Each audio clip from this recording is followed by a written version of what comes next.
Well, let's look at the studies. I haven't seen this. It'll be of interest to me as well. Okay. Let's have a look at them. Huh. Right, okay.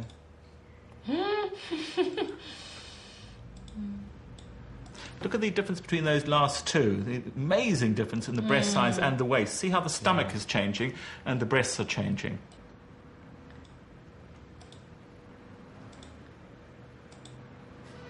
Wow. Gosh. Well, that's just ridiculous. Yes. That's a brunette That's man. Jordan, isn't it? Yeah. That's anatomically unusual. Absolutely. Professor Furnham now averages out the differences to create the optimally attractive woman. Wait, with bated It breath is exciting, here. isn't it? There she is. Now, what we see from our sample is that they like relatively large breasts. What size do you think she would be? I don't know. Goff, what do you Goff think? would probably I would say she's definitely a 32 on her back, and I think we're looking at a C to a D cup. And what we know is that the average woman, I think, in this country is a 36B. But what's most striking is the hourglass figure, the equivalent of 36-inch hips and a 23-inch waist. Essentially, hip-to-waist ratio is one of the best ways of seeing whether a woman is fertile. It is easier to make babies with somebody with a lower hip-to-waist ratio, and men appear to know this. They appear to find fertile women attractive. Men like curvy women. I mean, that's what it's showing there for me. So how does Beth measure up? And what can the fashion stylist do to help her? To find out, Professor Furnham morphs the ideal woman to Beth's measurements. What you can see quite clearly there is changes in the bust, but very little change in the waist-to-hip ratio, which is not that different from yours. And that's good news. Oh, yeah. Using these insights, Gok dresses Beth to manipulate subtly the perception of her figure.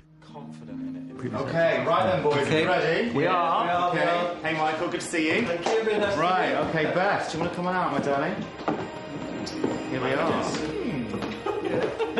Right then. What this does, optically, when you look at the dress, is this. A simple necklace. It's got quite a lot going on just there. What we do is when we look at Beth, we gain eye contact, then that's just below. So the first thing we want to look at is her chest area.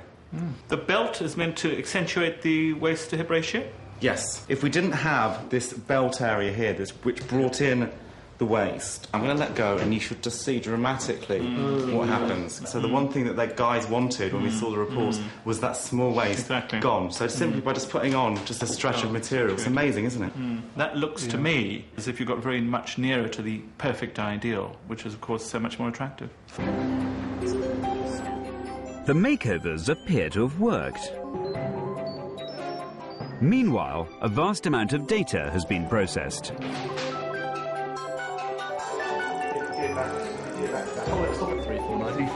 349, okay. And the scientists are preparing for the next phase of the experiment, to predict mutual attraction. We're looking at a number of variables and the way that they combine. There is physical attractiveness, there is similarity to oneself, and the CQ that covers a vast array of personality, social attitudes, and personal preferences. What type of relationship would you prefer? CQ stands for compatibility quotient. The test has been developed using happily married couples and predicts how well a couple are likely to get on in the long term. Rather ambitious task we have here, but we would suppose that if a person showed compatibility in all of these areas, then the future would be quite rosy. The predictions will be tested at a speed date. The scientists have selected 20 men to meet 20 women at an event which will generate 400 encounters. None of these people has any idea who the scientists have matched them with, but they have very clear ideas about what they want.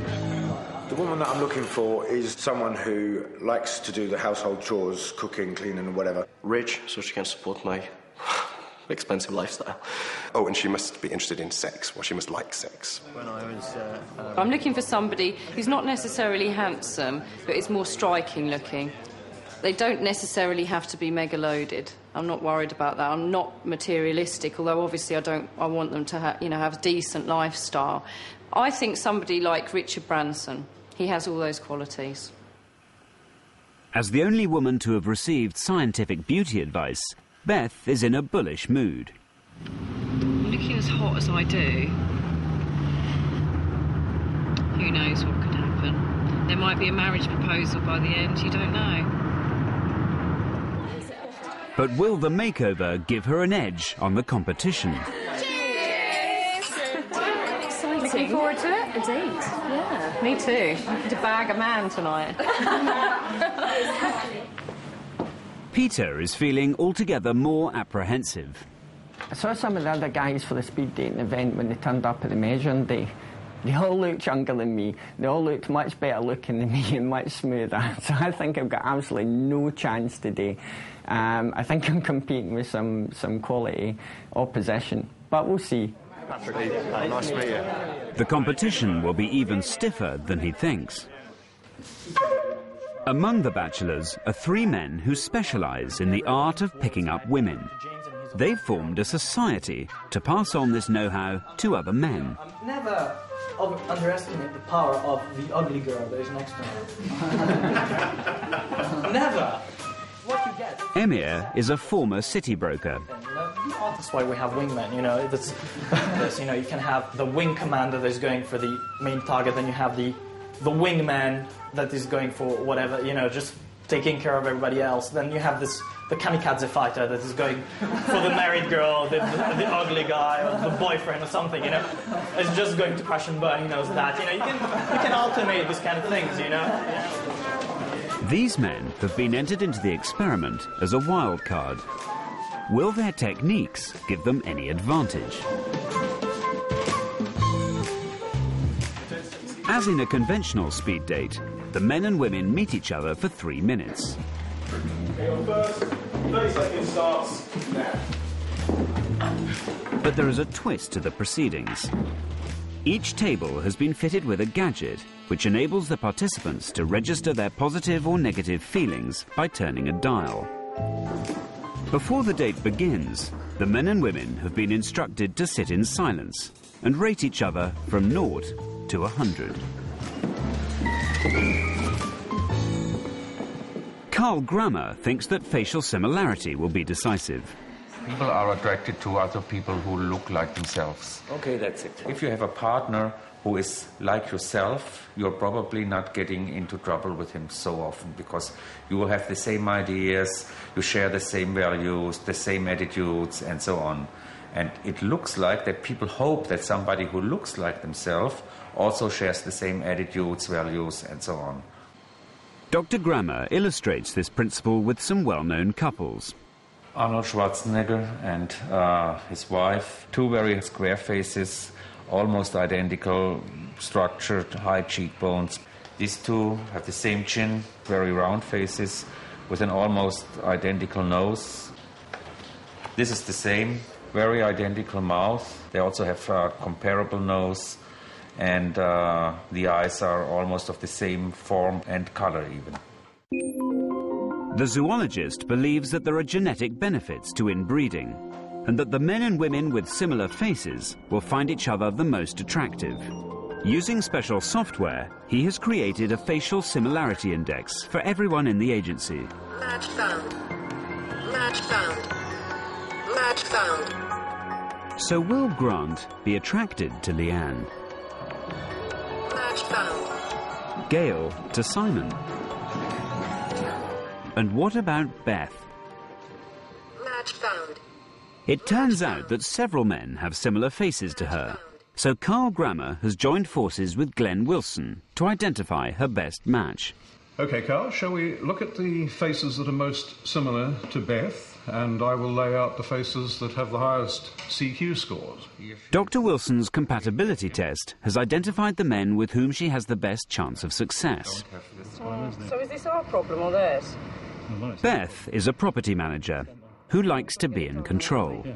Yeah, OK, well, can you arrange for that then? OK. Right, let's go and have a look inside. Hey? In her previous relationships, she's usually been the dominant partner. I'm independent and I'm a strong character. And men think that they want that, and they think that's great about me. And that's great when we're dating. You know, they think that's great. But after 3 months down the line or whatever, when it's a serious relationship, they realise that I'm not the kind of person they do want. They want someone who's going to stay at home and not have the strong opinions that they were attracted to in the first place. And that's my personal difficulty. But, and I find that with all men and always have done. But the scientists have identified 4 men who match Beth facially and psychologically. How about that? That's a pretty good hit rate, considering we started with 50 people. As far as age and height are concerned, it's ideal if the male is about 5 inches taller than the female, which is about the average height difference, and it's also fairly ideal if he is perhaps 4 or 5 years older than she is. We see that on height, 3 of them are taller, so that this one goes out. And in terms of age, they're all actually younger. The nearest is this one. And his CQ is the highest of them all, so if the chemistry was right, they would get on extremely well together. By now, Beth has registered first impressions of 8 men, and she's not easily impressed.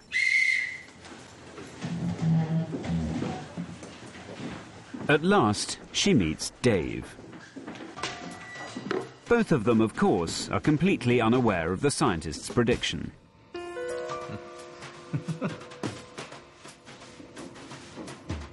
lot of flirtatious signalling going on there. Well, the knob has gone up a little bit there, so she obviously likes the look of him. And what's he going to do?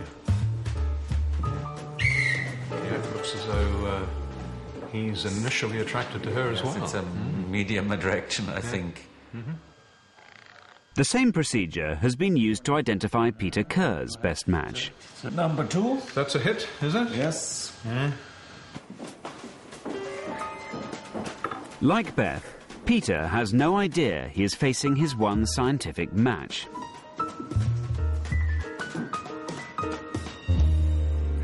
She's a good actress. She's smiling warmly and winding him down at the same time. Let that be a lesson to all of us. It starts now. This result is typical of the first impressions.